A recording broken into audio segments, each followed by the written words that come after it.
और इस वक्त की बड़ी खबर आपको बता दें, आंध्र प्रदेश की तिरुपति से आई है, जहां पर बड़ा हादसा हुआ है। चित्तूर जिले के तिरुपति में स्थित रुइया सरकारी अस्पताल में ऑक्सीजन की कमी से कोविड के 11 मरीजों की दर्दनाक मौत हो गई। आपको बता दें, जिला कलेक्टर हरि नारायण ने इस हादसे की पुष्टि की है। कलेक्टर के मुताबिक कल रात आईसीयू में ऑक्सीजन की सप्लाई में कमी की वजह से कोरोना के 11 मरीजों की मौत हो गई। आपको साथ ही साथ बता दें, आंध्र प्रदेश के सीएम जगन मोहन रेड्डी ने इस मामले में जांच के आदेश दे दिए हैं। जिस अस्पताल में यह हादसा हुआ है वो एक कोविड डेडिकेटेड अस्पताल है। अस्पताल में कुल 135 मरीज वेंटिलेटर पर थे, लेकिन बाकी मरीजों को सुरक्षित बचा लिया गया है। 11 मरीजों की मौत हो गई है।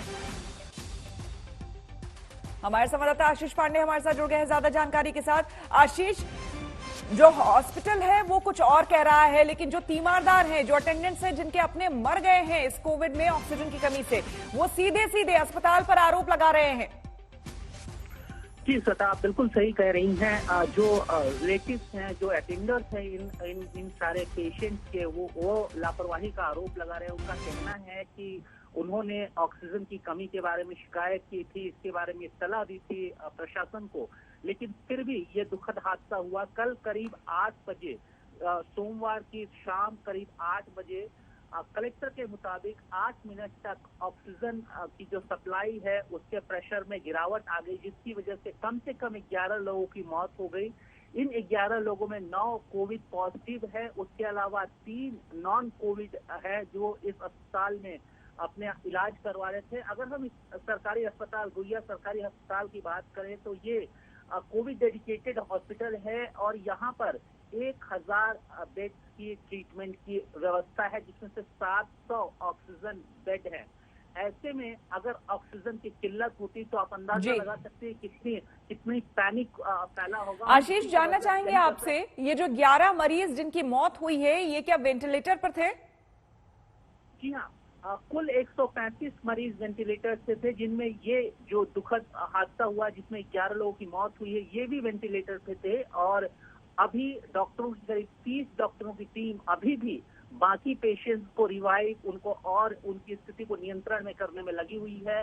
कलेक्टर, डिप्टी कलेक्टर, तिरुपति के एमपी, सारे लोगों ने मौके का मुआयना किया। मुख्यमंत्री वाईएस जगन मोहन रेड्डी आशीष, जांच तो चलती रहेगी। जिनकी जान चली गई वो तो चली गई, वो वापस तो नहीं आ सकती ना। ये बताइए कि अस्पताल प्रशासन क्या कह रहा है? आईसीयू में खास करके वो पेशेंट्स जो कि वेंटिलेटर पे हैं, उनके ऑक्सीजन के प्रेशर में कमी, ये कैसे पॉसिबल है? ऐसा कैसे होने दिया जा सकता है? यानी कि सीधे तौर पर लापरवाही। जाहिर तौर पे ये एक बड़ी लापरवाही है। इस लापरवाही को प्रशासन बिल्कुल भी नकार नहीं सकता। हालांकि वो ये जताने की कोशिश कर रहा है कि उनके पास पर्याप्त मात्रा में ऑक्सीजन सिलेंडर थे और इस ऑक्सीजन सिलेंडर को चालू रखा गया था, लेकिन चूंकि ज्यादा पेशेंट थे, अस्पताल का कहना है कि ज्यादा पेशेंट होने की वजह से प्रेशर में गिरावट आ गई, इस वजह से ये हादसा हुआ। लेकिन ये एक गंभीर हादसा है, ये गंभीर लापरवाही है और प्रशासन को, साथ ही साथ जिला प्रशासन को, उसके अलावा राज्य सरकार को भी इस पर जवाब देना पड़ेगा, क्योंकि आंध्र प्रदेश का पहला हादसा नहीं है। चित्तूर जिले से लगा अनंतपुर जिला है, वहां पर भी हमने ऑक्सीजन क्राइसिस के बारे में रिपोर्ट करी थी। वहां पर भी लगातार 3 दिनों तक 3 अलग अलग घटनाओं में लोगों की मौत होती है। वहां भी सरकारी अस्पताल में इस तरह की घटना घटित हुई थी। वेंटिलेटर एक ऐसी मशीन है जो किसी मरीज की सांस लेने में मदद करती है। ये फेफड़ों में ऑक्सीजन डालती है और कार्बन डाइऑक्साइड निकालती है। लेकिन उन्हीं मरीजों को उत्तर प्रदेश के इटावा में भी कैसे लंबे वक्त तक सांस लेने के लिए तरसाया गया और आज तक के खबर दिखाने के बाद प्रशासन जागा, इसकी कहानी देखिए। हमारे हाथ होते हैं स्टाफ नर्स, हमारे जो है वार्ड बॉय, हमारे स्वीपर, इन सब की हमारे पास बहुत ज़्यादा अभाव है। सारे क्रिटिकल मरीज हमारे पास आ रहे हैं, जिस कारण से जो है ये सिलसिला जो है डेथ का जो है बढ़ गया है। वो जिंदा आए, लेकिन सिर्फ इसलिए सफेद कफन में लिपट कर नहीं लौटे कि कोरोना हुआ था। वो कोरोना के कारण सांसों की सबसे बड़ी लड़ाई में यूं शव बनाकर इसलिए नहीं छोड़ दिए गए क्योंकि संक्रमण बहुत गहरा है। शव निकल रहा है, शव वाहन खड़े रहते हैं, अस्पताल में शव पड़े रहते हैं। क्योंकि जिस जीवन रक्षक उपकरण के भरोसे एक एक सांस की जंग इन मरीजों को लड़कर जीतनी थी, वो वेंटिलेटर ही इटावा के सरकारी अस्पताल में होकर भी मरीजों के लिए इस्तेमाल नहीं किए गए। क्यों नहीं हुए? क्यों पड़े रहे वेंटिलेटर? जब बड़े बड़े महानगरों में एक एक वेंटिलेटर बेड के लिए तरसते हैं लोग, तब इटावा के सरकारी अस्पताल में बने कोविड सेंटर में पता चलता है कि 18 वेंटिलेटर है, लेकिन इस्तेमाल नहीं होते। उस इटावा में जहां रोज दावा हुआ कि 200 से ज्यादा मरीज की जान कोरोना के कारण खतरे में पड़ रही है। सर, वेंटिलेटर की कमी है। ऑक्सीजन हमारे पास है, सिलेंडर्स भी उपलब्ध हैं और ऑक्सीजन कंसंट्रेटर भी उपलब्ध है। ऑक्सीजन हम दे पा रहे हैं, लेकिन इस बीमारी में क्योंकि लंग्स में पानी भर जाता है, एडिमा हो जाता है, जिसकी वजह से सिर्फ नॉर्मल ऑक्सीजन से प्रेशर से हवा नहीं जा पाती है। उसके लिए प्रेशर से ऑक्सीजन चाहिए, उसके लिए वेंटिलेटर चाहिए, जो कि हमारे पास अभी उपलब्ध नहीं है। वेंटिलेटर उपलब्ध नहीं है, ऑपरेटर उपलब्ध नहीं है सर, वेंटिलेटर उपलब्ध है, उसके लिए एक सेंट्रल ऑक्सीजन सप्लाई चाहिए होती है, उसके लिए एनेस्थेसिस डॉक्टर चाहिए, उसके लिए पूरा प्रॉपर आईसीयू सेटअप चाहिए, जो आमतौर पे किसी भी डिस्ट्रिक्ट हॉस्पिटल में नहीं होता है। सारे क्रिटिकल मरीज हमारे पास आ रहे हैं, जिस कारण से जो है ये सिलसिला जो है डेथ का जो है बढ़ गया है। इसी कहानी को जब आज तक ने प्रमुखता से दिखाया तो उस प्रशासन की नींद टूटी जिसके जिम्मे इन वेंटिलेटर्स को मरीजों की जान बचाने के लिए अब तक काम करना चाहिए था। एक एक नागरिक की जान के लिए पूरी व्यवस्था को अव्यवस्था की नीम बेहोशी से झकझोरने में जुटे आज तक ने एक खबर दिखा। तो अब इटावा के सरकारी अस्पताल में खरीदने के बाद बेकार पड़े रहे वेंटिलेटर को चलाने वाले तकनीकी जानकार को बुलवाया गया। वेंटिलेटर सारे इंस्टॉल कर दिए गए हैं और आज एक मरीज को जो सीरियस था उसको वेंटिलेटर पर आज उसका इलाज शुरू करवा दिया गया। आप सोचिए, जहां वेंटिलेटर होकर भी उसके लिए मरीजों को सैफई से लेकर लखनऊ और दिल्ली तक दौड़ना पड़ा होगा, उन परिजनों पर क्या बीती होगी। दावा है कि इस लापरवाही ने 5 मरीजों की जान ली है। जिम्मेदारी कौन लेगा? अमित तिवारी, इटावा, आज तक।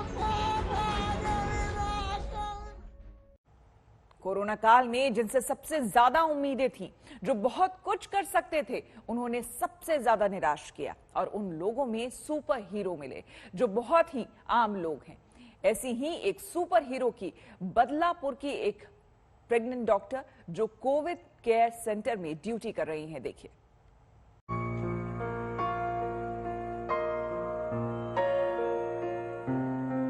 कोरोना की दूसरी खतरनाक लहर के बीच देश भर से लूट खसुट की खबरें आ रही हैं। लोग कैसे दूसरों की मजबूरी का फायदा उठाकर अपना भला करने में लगे हैं। ऐसी खबरों के बीच हम आपको ऐसी कहानी दिखाने जा रहे हैं जहां लोग अपना सब कुछ दांव पर लगाकर कोरोना मरीजों की सेवा में लगे हैं। इनसे मिलिए, ये हैं 6 महीने की प्रेग्नेंट डॉक्टर रूपाली मोहते। मुंबई से सटे बदलापुर के सिविक अस्पताल में 32 साल की रूपाली BMS डॉक्टर हैं। वो इस हालत में भी घंटों खड़े रहकर अपनी ड्यूटी करती हैं। डॉक्टर रूपाली मोहते को मरीजों की सेवा के दौरान कोरोना भी हुआ था। 19 दिन बाद ही उन्होंने वापस कोविड केयर सेंटर में अपनी ड्यूटी जॉइन कर ली। मी स्वतः पॉझिटिव्ह झाले होते, तर रिकव्हरी नंतर पुन्हा आता जॉईन झाले। 19 एप्रिलला मी पुन्हा रिजॉईन केलेलं आहे गौरी हॉलला।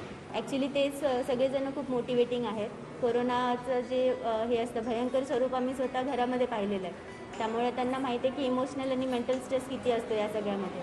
अशामध्ये जर आपण बाहेर जाऊन लोकांना सपोर्ट देऊ शकलो तर त्यांच्यासाठी ती खूप मोठी गोष्ट होती। तर त्यांनी मला खूप मोटिवेट केलं। डॉक्टर रूपाली खुद जितनी हिम्मती हैं और अपनी ड्यूटी सबसे ऊपर रखती हैं, उनका परिवार भी यही सोच रखता है। डॉक्टर रूपाली को उनके परिवार का प्रोत्साहन और पूरा साथ मिलता है। माझ्या मिस्टरांचं मोहितेंचं असं म्हणणं आहे की बाहेर जर युद्ध चालू आहे तर सैनिकांनी घरी बसून फायदा नाही आहे, बाहेर जाणं गरजेचंच आहे। सो जेवढा स्टॅमिना आहे त्यानुसार माझं इथे सर्व करण्याची इच्छा आहे। डॉक्टर रूपाली की कर्तव्यपरायणता और हौसले के उनके सहयोगी भी कायल हैं। ती स्वतः खूप इन्स्पिरेशन आहे आमच्यासाठी आणि जेव्हा तिला रिजॉइन करायचं होतं, मी तिला अगोदरपासून जाणते, ती माझी मैत्रीणच आहे। मग मी तिला सांगितलं की तू गौरी हॉलमध्येच आहे, ॲटलिस्ट आम्ही तुझं काळजी घेऊ शकतात काय झालं, कारण ती ऑलरेडी 6 मंथ प्रेग्नेंट आणि तिचा बाळ, आणि फार मोठा मोटिवेशन आहे की तिच्यापेक्षा तिचं जे बाळ आहे ते खरंच योद्धा आहे, कारण तो असून तो पूर्ण बघतात। डॉक्टर रूपाली मोहते एक दिन में 70 से 80 मरीजों को अटेंड करती हैं और उनका इरादा है कि अपनी डिलीवरी के जाने के आखिरी दिन तक वो ऐसे ही कोरोना मरीजों की सेवा करें। आज तक ब्यूरो। देश के अलग अलग राज्यों में अभी जितनी मौत कोरोना से हो रही है, उसमें एक बड़ा हिस्सा महामारी से लड़ने में नाकामयाब सरकारी प्रबंधन, सरकारी अस्पतालों की फेल व्यवस्था और कोरोना से बचाव में मृत सरकारी इच्छा शक्ति के कारण है। ऐसे में आम लोगों के प्राण कोरोना तब छीन ले रहा है जब उन जिंदगियों को बचाने वाले वेंटिलेटर कमरों में बंद पड़े हैं, धूल खा रहे हैं। देश के 5 राज्यों की पड़ताल आपके लिए हमने की है।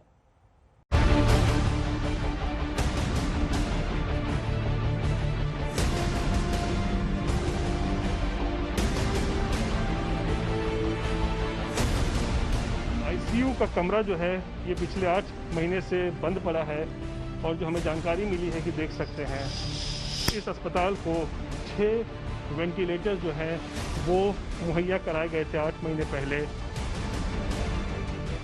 बिहार में इस वक्त कोरोना काल के समय अस्पतालों की जहां पर लोग बेड के लिए, ऑक्सीजन के लिए, वेंटिलेटर्स के लिए तरस रहे हैं, वहां वेंटिलेटर्स इस तरीके से लगता है फेंके हुए हैं। कोई हमारे पास लैब टेक्नीशियन नहीं है, एनेस्थिसिस्ट भी हमारे एक्सपर्ट नहीं है, हमारे यहाँ एचआर की कमी है।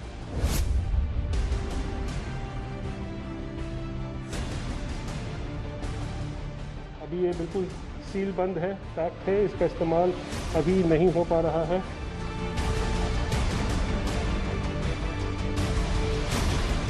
स्टाफ की कमी है, डॉक्टर की कमी है, जो कि उसको चलाएंगे, इसलिए वो भी नहीं चलेगा। मरीजों की जिंदगी में सांसों की उम्मीदों पर ताला बंद करने वाली वजहों को आपके सामने लाने पहुंचा है आज तक। आम आदमी को कोरोना के कारण अपने शहर में इलाज के लिए दर दर भटकाने वाले पर्दों को आज खोलने जा रहा है आज तक।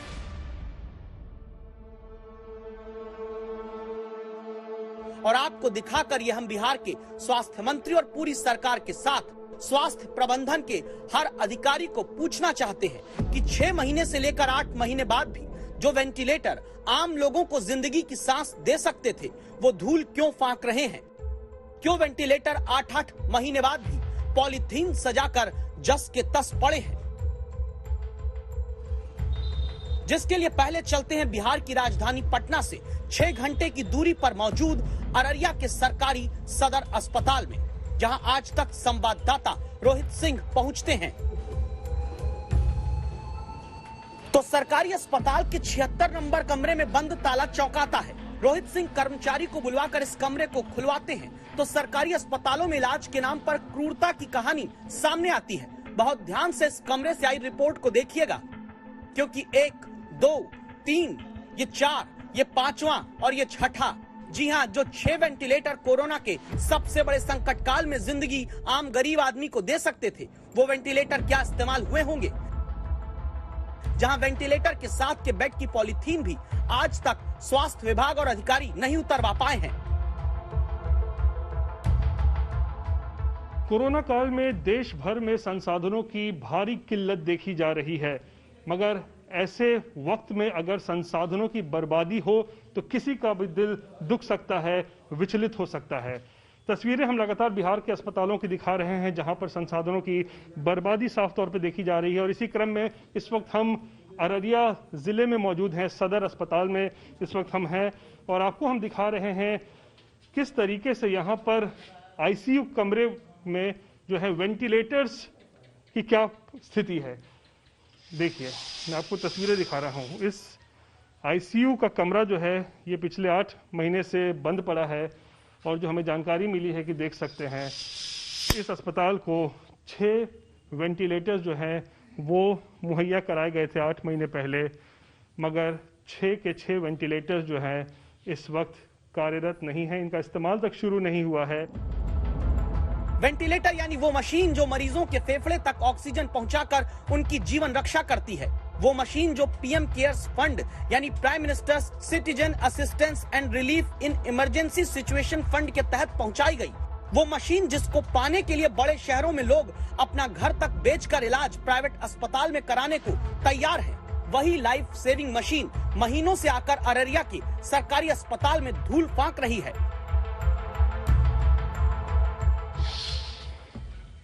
इधर की तस्वीरें आपको हम दिखाते हैं, इधर भी देखिए किस तरीके से तमाम वेंटिलेटर्स जो हैं ये पीएम केयर फंड्स के तरफ से जो है वो बिहार सरकार को उपलब्ध कराया गया था। 8 महीने पहले ये तमाम ज़िलों में भी दिया गया, लेकिन इसके बावजूद भी टेक्नीशियंस की कमी के कारण, नर्स की कमी के कारण, डॉक्टर्स की कमी के कारण जो है ये तमाम वेंटिलेटर्स जो हैं वो इस्तेमाल में नहीं आए। बिहार में जो भी दावा करता है कि स्वास्थ्य सुविधा जन जन तक पहुंचाने में प्राण झोंक दिए हैं सिस्टम ने, उसे अब ये तस्वीर देखकर शर्म से डूबना चाहिए, क्योंकि वेंटिलेटर तो शौचालय के पास तक पड़े हुए हैं बिना इस्तेमाल किए हुए। शौचालय के पास आप देख सकते हैं इसको एक तरीके से यहाँ पे रखा गया है। तो हालात कितने गंभीर हैं बिहार में इस वक्त कोरोना काल के समय अस्पतालों की, जहाँ पर लोग बेड के लिए, ऑक्सीजन के लिए, वेंटिलेटर्स के लिए तरस रहे हैं। वहाँ वेंटिलेटर्स इस तरीके से लगता है फेंके हुए हैं, धूल फांक रहे हैं, इस्तेमाल नहीं हो रहा है। और ख़ास बात तो ये है कि अररिया के इस अस्पताल में वेंटिलेटर के साथ बेड भी लगा हुआ है, यानी 6 बेड 6 वेंटिलेटर्स जस के तस पड़े हैं, इनका कोई इस्तेमाल नहीं हो रहा है। अब बारी आती है कारण जानने की। आखिर क्या कारण है कि महीनों से वेंटिलेटर होने के बावजूद उनका वक्त पड़ने पर जान बचाने में इस्तेमाल तक नहीं किया जा रहा। आज तक संवाददाता Rohit Singh civil surgeon doctor MP Gupta से पूछने पहुंचे। वेंटिलेटर यहाँ पर लगा दी है, बेड भी लगा दिए हैं, ICU भी खोल दिया हूँ, लेकिन क्रियाशील अभी नहीं कर पाया हूँ, क्योंकि इसमें कोई हमारे पास लैब टेक्नीशियन नहीं है, एनेस्थिसिस्ट भी हमारे एक्सपर्ट नहीं है, हमारे यहाँ HR की कमी है। पता चला कि जब बीमारी मौत बांटने लगी है, तब अररिया के सरकारी अस्पताल का प्रबंधन इन महीनों से कोने में पड़े हुए वेंटिलेटर को चलाने वाले डॉक्टर और एक्सपर्ट को नियुक्ति करने के लिए नौकरी का विज्ञापन ही अभी दे रहा है, और आम आदमी अपनी जिंदगी के लिए तड़पने को छोड़ दिया गया। और ये कहानी सिर्फ एक जिले या एक राज्य की नहीं, बिहार के ही सुपौल के सरकारी सदर अस्पताल में भी संवाददाता रोहित सिंह ने 2 दिन पहले पड़ताल की है। बाहर से शीशे की तरह चमचमाती इमारत देखकर चौंकिएगा नहीं, क्योंकि उन सरकारी दावों को आईना दिखाने वाला है ये अस्पताल, जो दावा करते हैं कि बिहार में सब कुछ कंट्रोल है। सुपौल के सरकारी अस्पताल में भी अररिया जैसा हाल दिखता है, जहां जिंदगी की उम्मीदों पर ताला बंद करके महीनों से रखा गया है और वेंटिलेटर अंदर बिना इस्तेमाल के कूड़ा किए जा रहे हैं।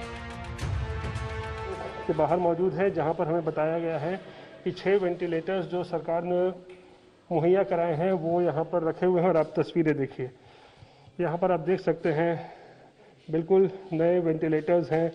यहाँ पर पीएम केयर फंड के ज़रिए जो है आप देखिए यहाँ पर ये उपलब्ध कराया गया है बिहार सरकार को, और फिर सभी ज़िलों में जो है इसको मुहैया कराया गया है। लेकिन फ़िलहाल अभी ये बिल्कुल सील बंद है, पैक्ड है, इसका इस्तेमाल अभी नहीं हो पा रहा है। ये बहुत बड़ी लापरवाही है। आखिर किस तरीके से बिहार सरकार का स्वास्थ्य विभाग काम कर रहा है कि कोरोना के मरीजों का इलाज चल रहा है सदर अस्पताल में, वेंटिलेटर की ज़रूरत कभी भी पड़ सकती है। ऐसे में आप देखिए ये वेंटिलेटर्स जो है यूं ही यहाँ पर पड़े हुए हैं। बताया जा रहा है चलाने के लिए टेक्नीशियन नहीं है, उसकी बहाली के लिए टेंडर निकाला गया है, उसके लिए एक प्रक्रिया चल रही है। गैस पाइपलाइन जो है यानी कि ऑक्सीजन पाइपलाइन भी नहीं बिछा हुआ है। तो ये चीज़ें अपने आप में बड़े सवाल खड़े करती है कि आखिर बिहार में जो स्वास्थ्य सेवाएं इस वक्त है किस तरीके से बिल्कुल लचर हो चुकी है। बहुत ध्यान से देखिएगा इन तस्वीरों को, क्योंकि ये आपकी जिंदगी के साथ हो रहे सरकारी विश्वासघात की कहानी है, जहां वेंटिलेटर महीनों से पड़े हैं और उनकी पॉलीथीन तक नहीं उतारी गई, और जिन बेड पर मरीज को इलाज मिलना था वो बेड भी वेंटिलेटर के साथ धूल से सने हुए। और पूछो कि क्यों पीएम केयर फंड से आए हुए वेंटिलेटर को आज तक सरकारी अस्पताल में आम आदमी की जिंदगी के लिए इस्तेमाल नहीं किया जा रहा, तो जवाब पूरी व्यवस्था के फेल होने की गवाही देता है। अभी इसमें कमी है, कुछ जो है स्टाफ की कमी है, डॉक्टर की कमी है, जो कि उसको चलाएंगे, इसलिए वो भी नहीं चालू है। टेक्नीशियंस हैं आपके पास? टेक्नीशियन तो मिल जाएंगे, लेकिन जो चलाने वाले डॉक्टर हैं, जो ट्रेन डॉक्टर हैं, वो लोग की कमी है। कितने डॉक्टर्स की कमी है इसको चलाने के लिए? जितने हैं उसके अनुसार कम से कम जो भी आ जाए। कितने की ज़रूरत है बता दीजिए। कितना का जरूरत हो सकता है? 1 2 कम से कम 2 चाहिए। यानी कोरोना संकट के पूरे 1 साल बाद भी सिर्फ मास्क, सैनिटाइजर और सफाई का ज्ञान जनता को सरकारों ने दिया, वेंटिलेटर खरीदे बांटे, लेकिन ये नहीं सोचा गया कि जब कोरोना मौत का नाम बनकर सांसें खींचने लगेगा तो इन वेंटिलेटर को चलाने के लिए एक्सपर्ट स्टाफ और डॉक्टर्स की भी भर्ती करनी जरूरी होगी। हर शहर अस्पतालों में बदहाली की कहानी एक जैसी है। अस्पतालों में संसाधनों की बर्बादी साफ तौर पे देखी जा रही है और कोरोना काल में संसाधनों की बर्बादी किसी अपराध से कम नहीं है। कैमरा पर्सन आनंद कुमार और अमरेंद्र कुमार सिंह के साथ रोहित सिंह, अररिया, आज तक। वेंटिलेटर एक ऐसी मशीन है जो किसी मरीज की सांस लेने में मदद करती है। ये फेफड़ों में ऑक्सीजन डालती है और कार्बन डाइऑक्साइड निकालती है।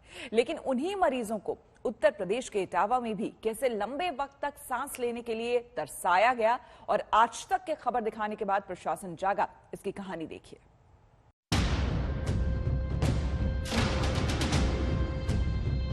हमारे हाथ होते हैं स्टाफ नर्स, हमारे जो है वार्ड बॉय, हमारे स्वीपर, इन सब की हमारे पास बहुत ज़्यादा अभाव है। सारे मरीज, सारे क्रिटिकल मरीज हमारे पास आ रहे हैं, जिस कारण से जो है ये सिलसिला जो है डेथ का जो है बढ़ गया है। वो जिंदा आए लेकिन सिर्फ इसलिए सफेद कफन में लिपट कर नहीं लौटे कि कोरोना हुआ था। वो कोरोना के कारण सांसों की सबसे बड़ी लड़ाई में यूं शव बनाकर इसलिए नहीं छोड़ दिए गए क्योंकि संक्रमण बहुत गहरा है। शव निकल रहा है, शव वाहन खड़े रहते हैं, अस्पताल में शव पड़े रहते हैं, क्योंकि जिस जीवन रक्षक उपकरण के भरोसे एक एक सांस की जंग इन मरीजों को लड़कर जीतनी थी, वो वेंटिलेटर ही इटावा के सरकारी अस्पताल में होकर भी मरीजों के लिए इस्तेमाल नहीं किए गए। क्यों नहीं हुए? क्यों पड़े रहे वेंटिलेटर? जब बड़े बड़े महानगरों में एक एक वेंटिलेटर बेड के लिए तरसते हैं लोग, तब इटावा के सरकारी अस्पताल में बने कोविड सेंटर में पता चलता है कि 18 वेंटिलेटर है, लेकिन इस्तेमाल नहीं होते। उस इटावा में जहां रोज दावा हुआ कि 200 से ज्यादा मरीज की जान कोरोना के कारण खतरे में पड़ रही है। सर, वेंटिलेटर की कमी है। ऑक्सीजन हमारे पास है, सिलेंडर्स भी उपलब्ध हैं और ऑक्सीजन कंसंट्रेटर भी उपलब्ध है। ऑक्सीजन हम दे पा रहे हैं, लेकिन इस बीमारी में क्योंकि लंग्स में पानी भर जाता है, एडिमा हो जाता है, जिसकी वजह से सिर्फ नॉर्मल ऑक्सीजन से प्रेशर से हवा नहीं जा पाती है। उसके लिए प्रेशर से ऑक्सीजन चाहिए, उसके लिए वेंटिलेटर चाहिए, जो कि हमारे पास अभी उपलब्ध नहीं है।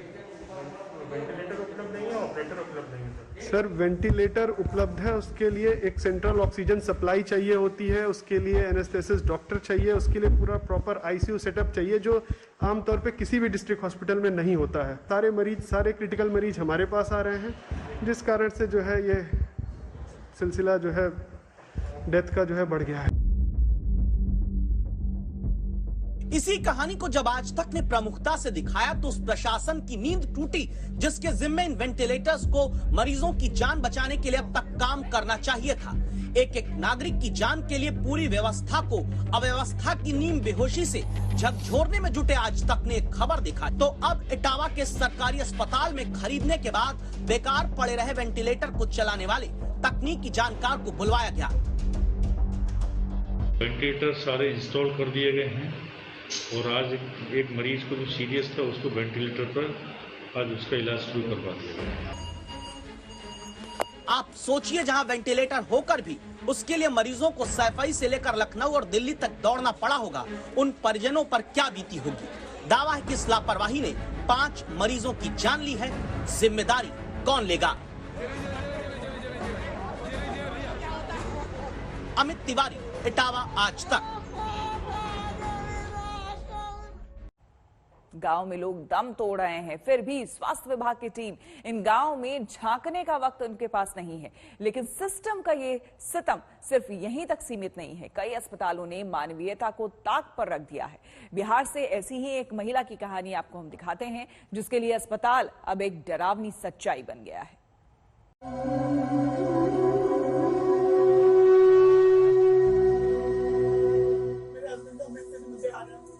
मार देंगे, जो मास्क लगा था ना, मास्क तो ऐसे लगा है ना, लेकिन हम उसमें ऑक्सीजन का सप्लाई डाले थे, वो नहीं डाला जैसे उन्होंने।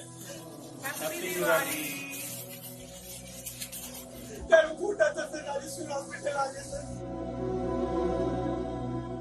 बाबू के लाश के साथ में निकली सर। अरे ये बेड अभी तक नहीं खाली हुआ है।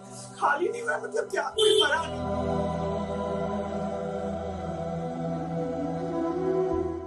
ये ऑक्सीजन का दर्द भी खा जाएगा।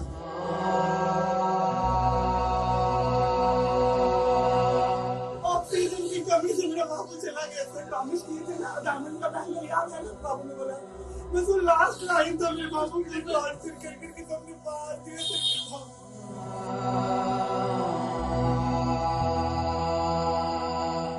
आंखों में आंसू लिए ये सिर्फ एक महिला के दर्द की दास्तान नहीं है, ये बिहार के उस पूरे स्वास्थ्य सिस्टम के स्याह चेहरे की कहानी है जो कोरोना की मार से कराह रहा है।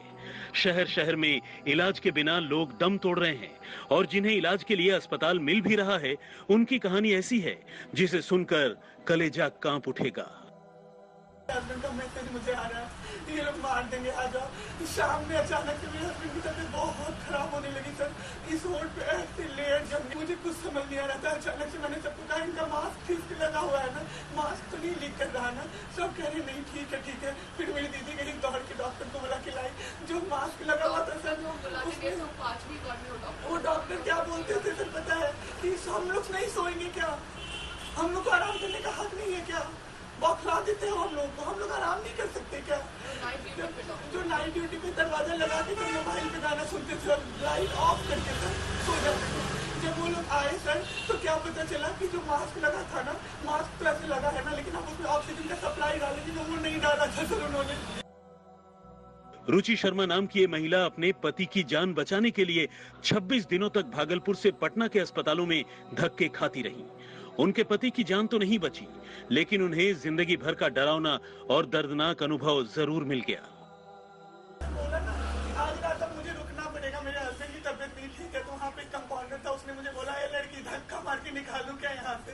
मैंने उनका पैर पकड़ लिया, तब तक मेरे हस्बैंड को पार्टी हो गई सर। मैंने बोला बस ये साफ करके ना मैं चली जाऊंगी। फिर नहीं, गंदे में पड़ा रहेगा, तुम नहीं साफ करोगी, आगे जो 2 महीना वो आके साफ करेगा, तुम नहीं करोगी पेशेंट के सामने सर। मैंने बोला ये ठीक है, आप ऐसे नहीं बोलिए। नहीं ठीक है, ये बौखला रहा है, ये बचेगा क्या, ये नहीं ठीक है, ये बौखला रहा है। अब मेरे हस्बैंड होश में ऐसे ऐसे आंसू निकल जाते सर मेरे बाबू का। महिला के पति की तबीयत बिगड़ी तो पहले उन्हें भागलपुर के अस्पताल में भर्ती कराया गया, लेकिन यहाँ इलाज के नाम पर जैसी लापरवाही दिखी कि लगा पति की जान पर ही बनाएगी।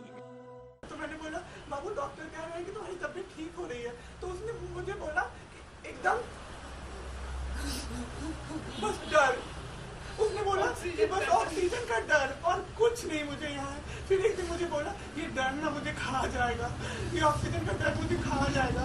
तरसों रात को जब ऑक्सीजन की बहुत किल्लत हो गई ना, तब बाबू ने मुझे बोला कि होश खो दिया। तो बाबू बोला बेटी इधर सुनो बेटी। मैंने बोला बेटी क्या बोल रहे हो, कह रहे तुम ही मेरी बेटी हो तो मेरी बेटी का ध्यान रखना। बाबू मुझे इंडिकेशन दे रहे थे कि मैं जाने वाला हूँ, ऑक्सीजन की कमी से तुम ध्यान रखना। तो ऑक्सीजन की कमी से मेरा बाबू चला गया। पति की जिंदगी बचाने के लिए रुचि शर्मा उन्हें लेकर पटना आई। अस्पताल बदला, लेकिन हाल यहाँ भी नहीं बदल सका। उसके बाद मेरे जेठ में और दीदी ने बोला कि नहीं हम लोग यहाँ से लेके पटना चलते हैं, यहाँ पे नहीं रह पाएंगे। पटना में राजेश्वर हॉस्पिटल आए सर, घर फूटा था सर, राजेश्वर हॉस्पिटल आ गए सर। 12-13 दिन रहे सर, एक टेबल पे सर मैं ऐसे जो बैठी हूँ, वो जब बाबू का दम टूटा ना तो सर बाबू के लाश के साथ में निकली सर। एक दिन मैंने एक नर्स को बोलते हुए सुना सर कि 10-15 मिनट नहीं आएगा तो ये बेड भी खाली हो जाएगा। एक नर्स आई कहती अरे ये बेड अभी तक नहीं खाली हुआ है। खाली नहीं हुआ है मतलब क्या, कोई मरा नहीं है सर, राइट। खाली नहीं हुआ मतलब कोई मरा नहीं है। आंखों के सामने ये महिला अपने पति को तिल तिल कर मरती देखती रही। डॉक्टर और अस्पताल वालों के सामने गिड़गिड़ाने के अलावा उसके सामने कोई चारा नहीं था। एक डॉक्टर ने, किसी ने, नर्स ने, किसी ने भी मदद नहीं किया। Glocal hospital sir, Glocal hospital Bhagalpur का ग्लोकल हॉस्पिटल। उसके बाद वहाँ पे कोई केयर नहीं होता था। मेरे हस्बैंड पॉटी करके यूरिन पास करके 4-4 घंटा 10-10 घंटा पड़े रहते थे, कोई क्लीन नहीं करता था। वो फ़ोन करके बोल नहीं पा रहे थे। मेरे हस्बैंड फ़ोन करके मुझे बुलाते थे, मैं जाती थी, मैं क्लीन करती थी। एक आदमी को मैंने बोला कि आप मदद कीजिए, तो उसने मेरा दुपट्टा खींचा और मेरे कमर पे हाथ रखा। उसका नाम ज्योति कुमार है, वो हाइट 6 फीट के करीब है, और ज्योति कुमार जेंट्स है, वो ज्योति कुमार। उसने मेरे साथ खराब व्यवहार किया। मेरे हस्बैंड ने देखा, उनका पूरा ये पसीना से भीग गया सर, लेकिन बाबू मेरा कुछ बोल नहीं पा रहा था, तभी कुछ बोल नहीं पा रहा था। उसके बाद उसने बाहर आके मुझे मुस्कुरा के बोला, ज्योति कुमार ने, कि आप ध्यान रखूंगा आपके हस्बैंड का। रुचि ने अपने पति की जिंदगी बचाने के लिए पानी की तरह पैसा बहाया, ब्लैक में ऑक्सीजन तक खरीदी, लेकिन जान नहीं बचा सकी। बिहार में मरीजों के बेहतर इलाज के बड़े बड़े दावे करने वालों की सच्चाई बताने के लिए रुचि शर्मा की कहानी कम नहीं है। सफाई से अपने सत्यवान को मैं नहीं बचा पा, सबने मिलके मार दिया सर, सबने तीनों जगह पे टॉर्चर करके सबने मार दिया सर बाबू। ये दास्तान केवल रुचि की नहीं है, बल्कि रुचि जैसी कई महिलाएं अस्पतालों के और उसके कर्मचारियों के शोषण और दुर्व्यवहार का शिकार हो रही हैं। रुचि ने अपने पति को खो दिया है, लेकिन वो चाहती है कि जो खौफनाक मंजर अस्पतालों का व्यवहार उनके साथ हुआ है, उन्होंने देखा है, वो सबके सामने हो। कैमरामैन नदीम आलम के साथ सुजीत कुमार झा, पटना, आज तक।